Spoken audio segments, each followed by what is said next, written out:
Hey there, folks. Santee at the Arizona Ghost Riders. I got Greg, Hugo, Dirty Dan, and Mark Sankey here. We're at Mescal Studios. They're filming something here today. We're just here to check it out. And we're also going to talk about Doc Holliday. Your daisy if you do. Okay, let's go.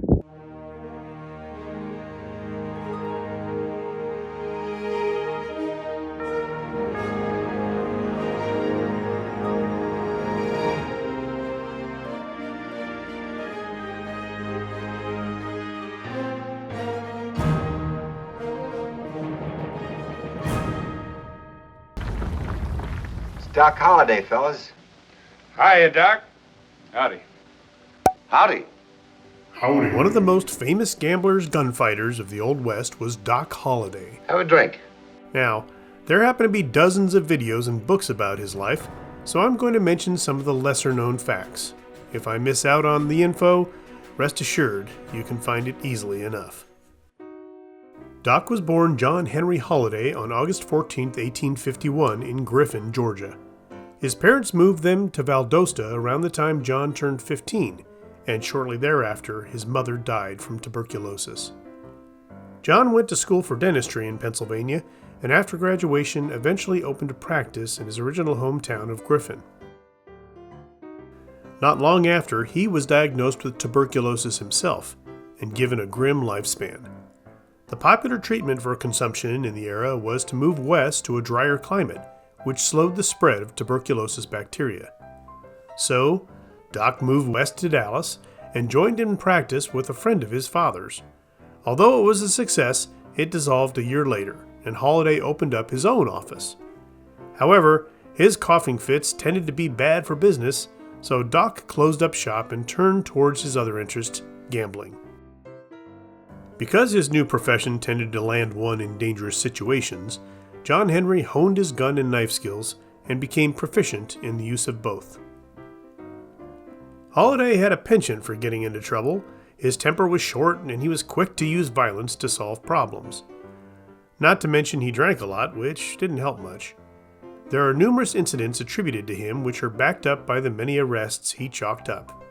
Doc was also known to get the heck out of town before the law caught up to him.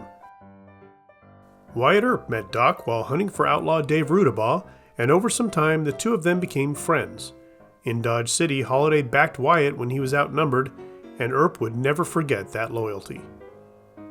John Henry was not without female companionship. Kate Haroney, a woman of ill repute, followed Doc in some of his exploits. Both being ill-tempered when alcohol was around, the relationship was volatile and ended in Tombstone. Ah, Tombstone, a town where Old West legends are made. Before the famous OK Corral shootout, in which he assisted in killing Frank McLaury and turned brother Tom into a colander with a shotgun, he was accused of robbing a stagecoach where the driver was killed. Hollywood has us believing that Doc was rolling in money all the time, but he was not. It is more than possible that the killer of driver Bud Philpott could have been Doc. Even his girlfriend Kate accused him of it.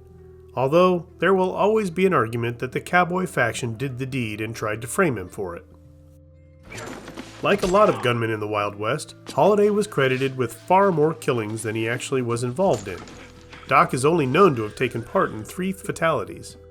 Wyatt Earp described him as, "He was a dentist whom necessity had made a gambler, a gentleman whom disease had made a vagabond, a philosopher whom life had made a caustic wit. A long, lean, blond fellow, nearly dead with consumption, and at the same time the most skillful gambler and nerviest, speediest, deadliest man with a 6-gun I ever knew." The idea that he and Wyatt Earp were lifelong pals may not be the case.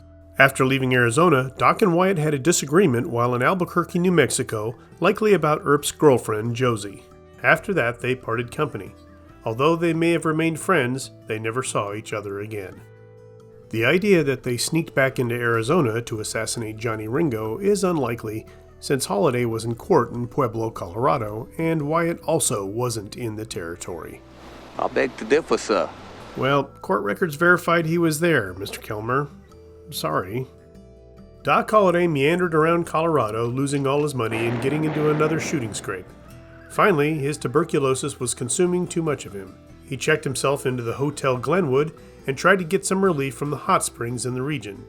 The moisture probably exacerbated his condition, and John Henry Holliday died on November 8, 1887. This is funny.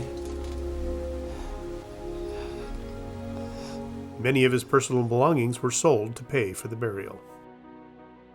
The persona of Doc Holliday has been portrayed on film and television over 40 times, and audiences clearly enjoy him.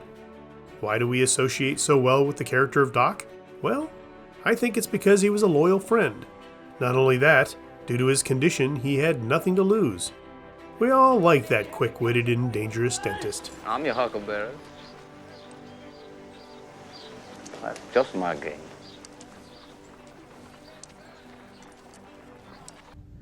Well, folks, that's it for another episode. Thanks for watching. Hey, don't forget to check out the new merchandise. Pew pew! Right. Check out the merch site. Please like, share, and subscribe, and we'll see you on down the trail.